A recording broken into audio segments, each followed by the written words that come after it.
My name's Ben Darwin. I work for a company called Gainline. I'm the director of Gainline, and we have a business that uses sports data and uses economic modelling to look at cohesion in sport and how it affects outcomes around results.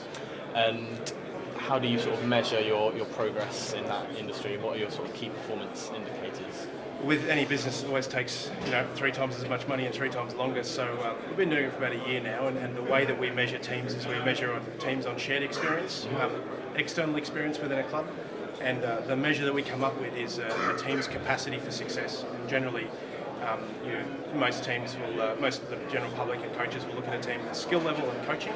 We add this extra aspect of cohesion, and we're finding that cohesion is as or more important than coaching, and as or more important than skill sets in terms of the outcomes for teams and how they also function over the long-term profitability, brand engagement, things like that. And just looking at your sort of objectives on a week-by-week basis, I mean, how do you sort of plan ahead for the what are you sort of looking to be judged by? I think generally with any business, when you first start out, you're just putting out fires to begin with. We would like to get one team per competition, and we would like to work with an international body. We work across 9 different sports, so there's obviously a lot more scope out there.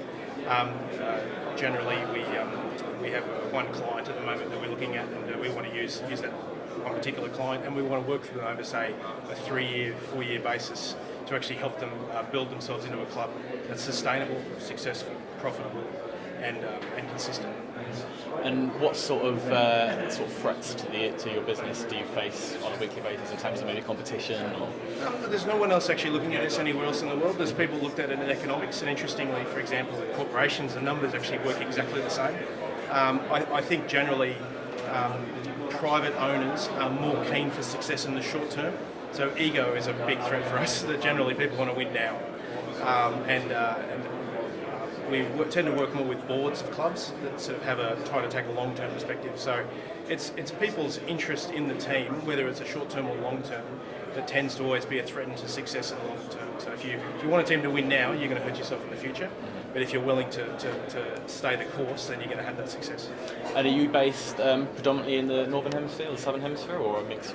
At this point, I'm coming up from the Southern Hemisphere. Yep. I'm based in Melbourne, and we work with some rugby league teams, some AFL clubs. I think in the future we'll probably be based out of Europe because we're probably going to find 2/3 of our business is actually in football, and we're having some discussions at the moment with the FA around English football and how we can improve that. But generally, it'll be European rugby is the basis of it, but we have staff all around the world, and so hopefully we work with Prozone as well. We can build, and then maybe into the US market one day. We'll see how we go.